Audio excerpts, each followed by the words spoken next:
매일 성경 묵상 나눔입니다. 3월 21일 화요일입니다. 오늘 묵상하는 본문은 마태복음 22장 34절에서 46절입니다. 본문을 읽습니다. 예수께서 사두개인들로 대답할 수 없게 하셨다 함을 바리새인들이 듣고 모였는데 그 중에 한 율법사가 예수를 시험하여 묻되 선생님 율법 중에서 어느 계명이 크니이까 예수께서 이르시되 내 마음을 다하고 목숨을 다하고 뜻을 다하여 주 너의 하나님을 사랑하라 하셨으니 이것이 크고 첫째 되는 계명이요 둘째도 그와 같으니 내 이웃을 내 자신과 같이 사랑하라 하셨으니 이 두 계명이 온 율법과 선지자의 강령이니라. 바리새인들이 모였을 때 예수께서 그들에게 물으시되 너희는 그리스도에 대하여 어떻게 생각하느냐 누구의 자손이냐 대답하되 다윗의 자손이이다. 이르시되 그러면 다윗이 성령에 감동되어 어찌 그리스도를 주라 칭하여 말하되 주께서 내 주께 이르시되 내가 내 원수를 내 발 아래 둘 때까지 내 우편에 앉아 있으라 하셨도다 하였느냐. 다윗이 그리스도를 주라 칭하였은즉 어찌 그의 자손이 되겠느냐 하시니 한마디도 능히 대답하는 자가 없고 그날부터 감히 그에게 묻는 자도 없더라. 오늘은 두 개의 단락으로 본문을 나눌 수 있습니다. 첫 번째 단락입니다. 예수님께서 사두개인들로 하여금 대답을 할 수 없게 하셨다 함을 바리새인들이 들었다 이렇게 말씀하고 있는데 사두개인과 바리새인들은 전혀 다른 두 그룹으로 예수님 당시에 유대인들의 사회를 이렇게 주도하고 있던 그룹입니다. 그래서 사두개인들과 부활 논쟁에 대해서 우리 어제 묵상했었고요.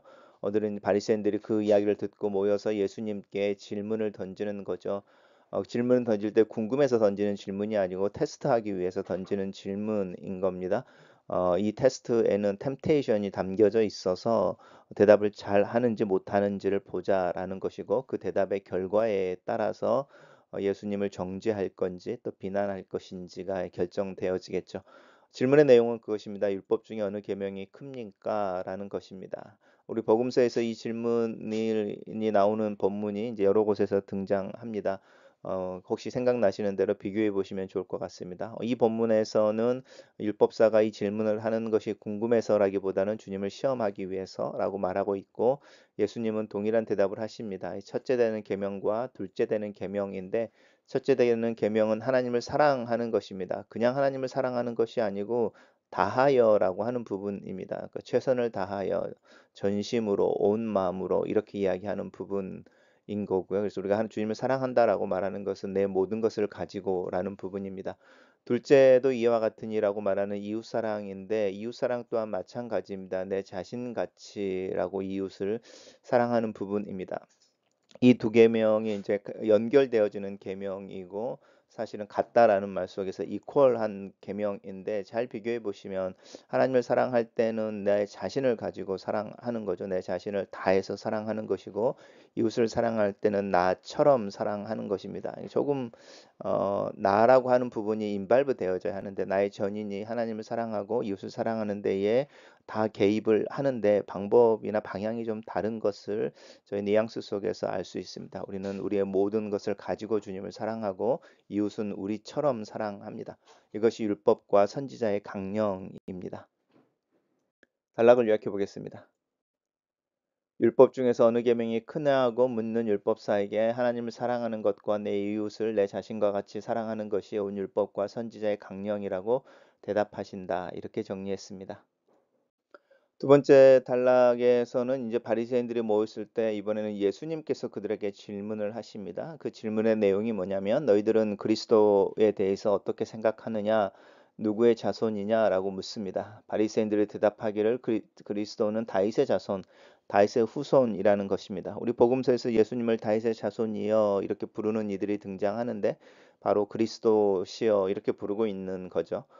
그럴 때에 이제 예수님께서 또 질문하십니다. 그런데 왜 다윗의 자손인데 다윗은 정작 다윗은 그 그리스도를 주님이라고 칭하면서 주께서 내 주께 이르시되 너는 내 원수를 내 발 아래 둘 때까지 내 우편에 앉아 있으라 하셨다 하느냐라고 하는 부분입니다.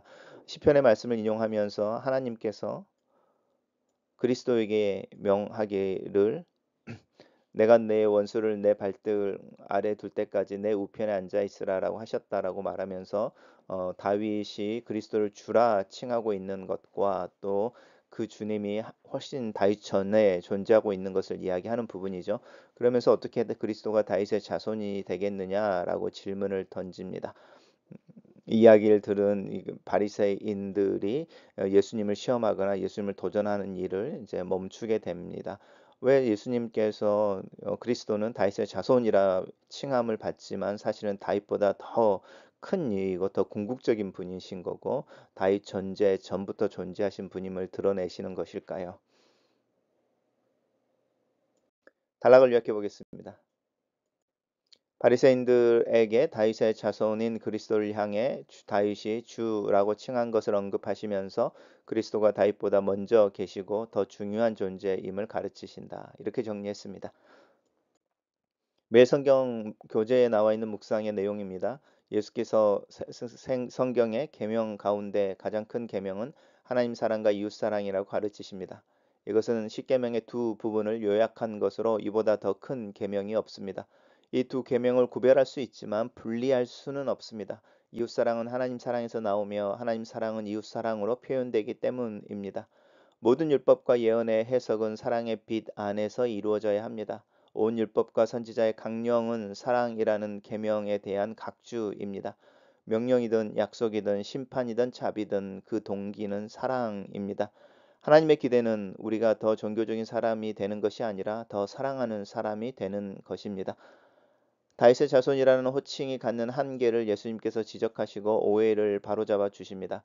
그리스도는 혈통적으로 다윗의 후손으로 오셨지만 동시에 다윗이 주님이라고 고백한 분이십니다.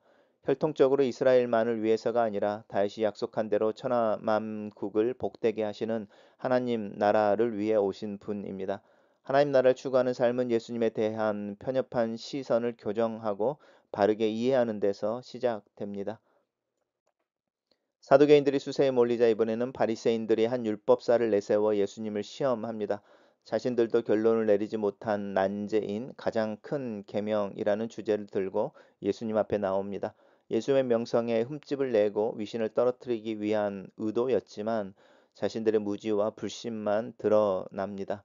말씀은 수용의 대상이지 이용의 대상이 아니며 예수님은 신뢰의 대상이지 시험의 대상이 아님을 기억해야겠습니다.